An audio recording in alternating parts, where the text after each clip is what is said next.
Olá, seja bem-vindo ao Logística em Movimento. Nessa edição a gente vai falar sobre cubagem.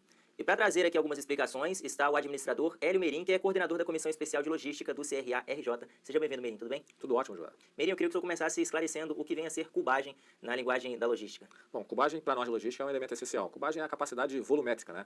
Grande parte de nós acaba sendo acostumado em olhar as coisas em apenas duas dimensões, né? Então, quando a gente vai olhar um apartamento, a gente fala assim, Josué, quantos metros quadrados tem o seu apartamento? E aí, independente se a gente gosta muito de matemática, metro quadrado é largura versus comprimento. E aí, para nós de logística, tão importante quanto a largura e o comprimento é também a altura. E aí a gente forma a terceira dimensão e aí a gente passa a ter uma capacidade volumétrica. Então, quando nós estamos falando de cubagem, nós estamos falando da capacidade volumétrica, ou seja, o que cabe aqui nesse espaço nas suas duas dimensões de comprimento e largura e acrescentamos a altura, é o que ocupa o espaço. Isso para nós de logística é importante, principalmente para duas grandes atividades. Uma, para dimensionar armazéns, ou seja, a gente precisa armazenar coisas, guardar coisas, e aí para nós é importante entender o que cabe dentro daquele espaço do volume e para dimensionar operações de transporte, da mesma forma olhar o que cabe dentro do caminhão. Então a gente sempre mede essas três dimensões, que aí é o volume, que aí é a cubagem. Isso altera também completamente o orçamento da empresa, né? A gente sempre tem que procurar usar o máximo possível da capacidade disponível. Então, se a gente passar pela linha vermelha, a gente vai ver vários armazéns cada vez mais altos, ou seja, com o pé direito, com a altura mais elevada, por um fator simples, né? Quando a gente fala de comprar um terreno, a gente está comprando um metro quadrado e aí todo mundo, para otimizar esse espaço e para conseguir fazer com que ele renda mais, aumenta a altura, cabem mais coisas lá dentro. E aí a gente olha para a capacidade volumétrica e aí para o cara de logística ele está sempre antenado nesse tipo de coisa. É importante se ligar nisso também na escolha do modal de transporte, né? Dependendo, não dá para ir num caminhão ou só pode ser por caminhão, por exemplo. Perfeito. A gente tem algumas coisas que excedem a capacidade volumétrica, que podem ser comportadas por um veículo, não só pelo seu tamanho, mas até por questões de legislação. Então, nós temos peças que têm dimensões que não podem andar em determinadas vias, em determinados horários, né? E aí a gente precisa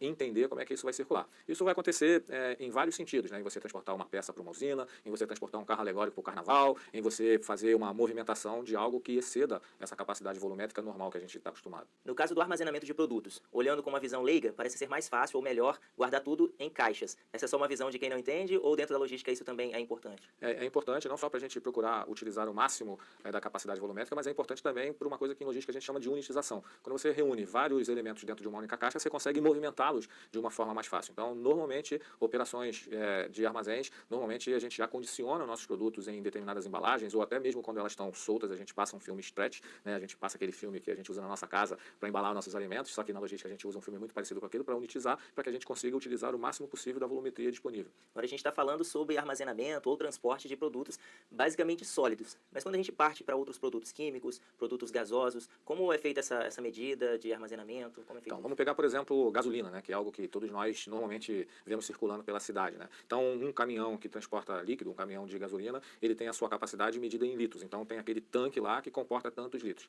Foi bom você falar isso porque normalmente esses caminhões, tanques que a gente observa, eles são compartimentados. Ou seja, na verdade, para nós que olhamos assim, parece que é apenas um único tanque, mas ali tem várias divisões, né, normalmente 3, 4 divisões, onde pode ser armazenado, inclusive, produtos diferentes. No caso de líquidos, é uma coisa também muito interessante, que aí a gente tem que tomar cuidado com a forma como armazena, né? Porque você imagina você pegar um caminhão cheio de líquido e ele vai subir numa serra e o peso passa todo para trás. Então, no caso do caminhão de líquidos, a gente tem que procurar essa questão da volumetria, entender outras coisas, porque a carga está se deslocando para lá e para cá. No transporte de animais também é outra situação muito delicada, né? É outra situação, porque aí exige alguns cuidados diferentes, né? Porque da mesma forma que os líquidos, os animais precisam estar acondicionados de uma forma que eles estejam bem acomodados, vamos dizer assim, que eles não estejam todos apertados, mas que também eles não tenham muito espaço. Imagina um cavalo decidir ficar correndo dentro de um veículo ou qualquer outro animal. Então, para cada tipo de transporte, a gente tem que entender que muitas das vezes não dá para você colocar muitas coisas para ocupar o máximo da capacidade, porque isso vai interferir na qualidade do que você está carregando. E aqui entra muito essa questão do transporte de animais, porque há toda uma preocupação, porque são cargas, ou chamadas cargas vivas, né? E que alguns já não aceitam mais que se chame de cargas. Por exemplo, um pet que vai ser transportado em um avião, ou até mesmo dentro de um ônibus, precisa de todo um cuidado também, não só no transporte ali, mas no trato, né, dele com os seus clientes também. É verdade. Isso, inclusive, é um segmento que está em franco crescimento. Já existem empresas especializadas em fazer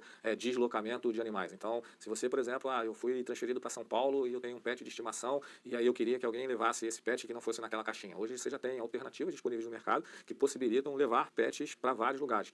Isso precisa de cuidados especiais, né? Se você colocar, imagina, o seu bichinho de estimação dentro de um veículo, dentro de uma caixinha bichinha por 10 horas, ele vai chegar lá estressado. Então, tem toda uma série de acompanhamento, de tanto em tanto tempo tem que parar, botar o bichinho para andar, tomar uma água, esse tipo de coisa. Essa é uma parte da logística que está em franco crescimento. Inclusive, é uma dica para quem está nos assistindo, de repente pensar em algum negócio focado para isso. Então já fica aí a dica do Hélio Meirim. De repente você que está precisando se destacar no mercado de trabalho aí, transporte de pets, as chamadas cargas vivas, também é um segmento que tem tendência de crescer. Nós já temos aí Taxi Dog, já temos alguns serviços nesse sentido e acho que ainda tem um espaço bastante grande para incrementar outras oportunidades nesse segmento. Muito bem, Meirim. Quem quiser conhecer um pouco mais sobre cubagem e sobre todas essas questões que nós abordamos aqui, como pode fazer? Bom, pode procurar lá no LinkedIn, Hélio Meirim, ou também pode acessar o nosso site www.hrmlogistica.com.br. Lá vão ter informações sobre cubagem, sobre frete, sobre transporte, sobre logística de uma forma geral. Muito obrigado pela sua participação aqui. E você